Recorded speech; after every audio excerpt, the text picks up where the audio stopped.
bosan-bosannya saya untuk menyemangati sahabat-sahabat semuanya dengan terlontarnya kalimat selalu bersemangat untuk menghadapi hari-hari ke depannya.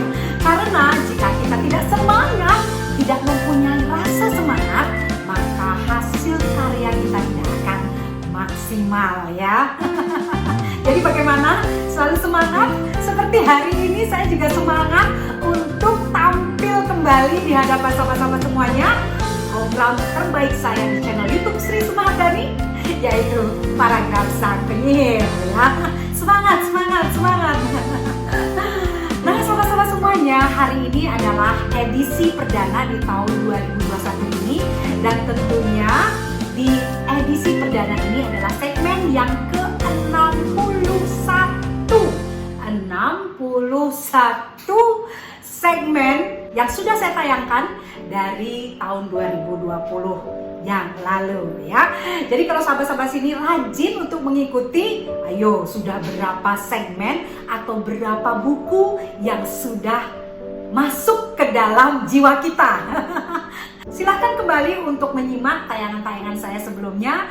Pasti diantaranya ada yang bermanfaat atau bahkan semuanya bermanfaat untuk kualitas hidup kita. Karena di program ini saya membacakan buku-buku terbaik, buku-buku yang berkualitas agar hidup kita tentu lebih berkualitas lagi. Nah, hari ini di edisi perdana di tahun 2021 ini ada sesuatu yang beda nih. Bedanya apa? Nah, di tayangan ini saya ditemani dengan si mungil. Ada tanaman yang fresh, segar di sudut ruangan, tentunya agar menambah fresh, menambah segar, dan tentu ini juga menambah kesehatan kita ya. Karena udara segar, maka tubuh kita juga akan terpengaruhi segar. Nah, ini saya dapatkan dari Dewi Sri Plant. Terima kasih Dewi Sri Plant yang sudah memberikan saya kesegaran dengan tanaman-tanaman cantik. Dan sahabat-sahabat di sini untuk mendapatkannya ada di alamat ini ya. Agar hidup kita tambah fresh, maka kita harus ada yang fresh ya. Baiklah sahabat-sahabat semuanya, hari ini saya akan membacakan buku yang luar biasa, di mana buku ini sangat bermanfaat di situasi atau kondisi saat ini. Nah, kira-kira buku apa ya? Tentu banyak sahabat-sahabat kita dengan situasi seperti ini. Ada yang stres, ada yang suka marah-marah ya, ada yang suka emosinya tidak tentu. Nah, ini ada hubungannya dengan buku yang akan saya bacakan. Namun sebelum saya membacakan buku ini, silahkan dulu untuk mensubscribe channel YouTube saya, kemudian like, komen, dan share. Bagikan ke banyak orang agar banyak orang lagi tercerahkan dengan apa yang akan saya sampaikan nantinya ya. Nah sahabat-sahabat semuanya, buku yang akan saya bacakan pada hari ini adalah ini dia ya, Manajemen Emosi. Ya, siapa yang sering emosional menyikapi situasi saat ini, kayaknya cocok nih untuk membaca buku ini ya. Manajemen Emosi, sebuah panduan cerdas bagaimana mengelola emosi positif dalam hidup Anda. Jadi manajemen emosi ini bagaimana kita sebagai manusia harus cerdas untuk menyikapi, mengelola emosi positif dalam hidup kita. Ada dalam buku ini ya. Nah, buku ini adalah hasil karya dari Triantoro Safaria dan Nofrans Eka Saputra. Jadi penulisnya ada 2 orang. Buku ini lumayan tebal, ada sampai halaman 385.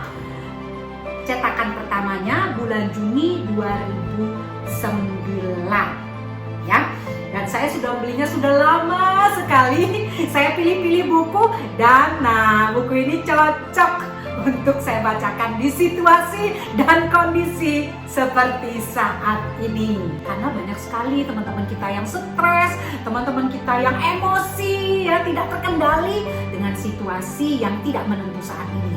Namun saya akan membantu untuk membacakan bagaimana caranya memanajemen emosi lewat buku yang akan saya bacakan ini ya.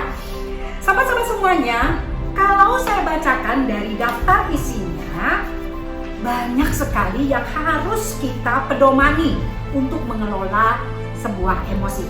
Saya akan bacakan dulu dari daftar isinya ya, agar lebih tertarik lagi untuk membeli atau bahkan membaca buku ini sampai dengan selesai nanti. Prakata, pendahuluan, emosi, stres, kecemasan, post traumatic stress disorder, marah, coping, teknik place master, terapi restrukturisasi kognitif, terapi relaksasi, spiritual emosional, terapi humor, terapi musik, terapi bermain, terapi eye movement, terapi zikir, logoterapi, teknik mindfulness, teknik pernafasan, latihan olahraga ya. Jadi banyak sekali bab-babnya di sini. Kalau saya lihat sampai bab 20 yaitu latihan olahraga, dan isinya wow. Kalau saya lihat daftar isinya aja sepertinya ingin menyelesaikan untuk membaca buku ini. Paling tidak untuk meredam emosi-emosi atau mengelola emosi dengan lebih baik lagi ya. Nah, untuk pertama kalinya saya membacakan buku ini, saya akan bacakan yang ringan dulu. Yang ringan dulu yaitu tentang terapi musik. Karena saya yakin sahabat-sahabat di sini pasti banyak yang menyukai musik. Bagaimana musik ini dapat memanajemen emosi lewat terapi musik? Ada di bab 13 di halaman 203. Saya akan mulai bacakan. Terapi musik. Apa yang sering Anda lakukan di saat santai? Apakah membaca koran, memasak, atau mendengarkan musik? Biasanya akan lebih menyenangkan apabila saat kita merasa santai ataupun merasa cemas, kita langsung mendengarkan musik untuk memelihara perasaan tenang dalam diri kita dan pikiran kita. Banyak jenis musik yang dapat kita nikmati sehari-hari, seperti musik klasik, jazz, rock, hard rock, pop, sampai dangdut, yang merupakan serangkaian bentuk jenis musik yang telah lazim kita temui. Saya akan bacakan manfaat terapi musik. Saat Anda mendengarkan irama, biasanya kita merasa santai serta tak jarang anggota tubuh kita pun merasakannya. Kaki digoyang-goyang, tangan ditepuk-tepuk, dan banyak hal lainnya. Otak musik manusia yang memerintahkan anggota tubuh untuk menikmati musik adalah otak yang sangat musikal dan memiliki kekuatan yang secara langsung mempengaruhi kognisi dan perilaku. Saya akan mencoba ya. Kaki digoyang-goyangkan, tangan bertepuk-tepuk seperti ini.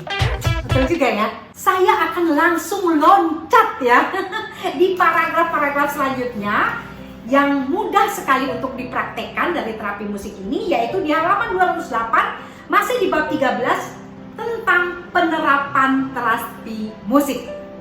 Tentu ditunggu-tunggu ya, gimana sih penerapannya? Saya akan bacakan ya. Penerapan terapi musik.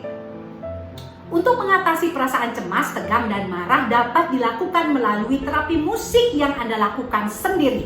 Di bawah ini akan dijelaskan beberapa langkah sederhana untuk mengelola emosi melalui mendengarkan musik. Tahap pertama, persiapan. Ada beberapa langkah yang harus dilakukan pada tahap persiapan ini, yaitu sebagai berikut. A. Pilihlah jenis musik yang Anda sukai, terutama yang berirama lembut seperti piano, biola, atau gitar akustik. B. Siapkan ruangan untuk bersantai selama mendengarkan musik. Buat senyaman mungkin. Anda bisa mendengarkan sambil berbaring atau duduk di kursi yang empuk. C. Pilih saat yang tepat, yakni suasana yang sepi dan tidak banyak gangguan ataupun suara ribut. Ini tahapan yang pertama, yaitu tahapan persiapan. Tahapan kedua yaitu pelaksanaan. Pada tahap pelaksanaan ini, Anda mulai menerapkan terapi musik untuk diri Anda sendiri. Langkah-langkahnya adalah sebagai berikut. A. Nyalakan musik dengan volume yang sedang, tidak terlalu keras, dan tidak terlalu pelan. B. Ketika musik sudah mulai mengalun, ambil posisi senyaman mungkin. Bisa sambil berbaring atau duduk. C. Tarik nafas panjang 3 kali, tahan 5 detik, lalu menghembuskan perlahan-lahan sampai tetap mendengarkan alunan musiknya hingga nafas Anda mulai santai dan tenang. D.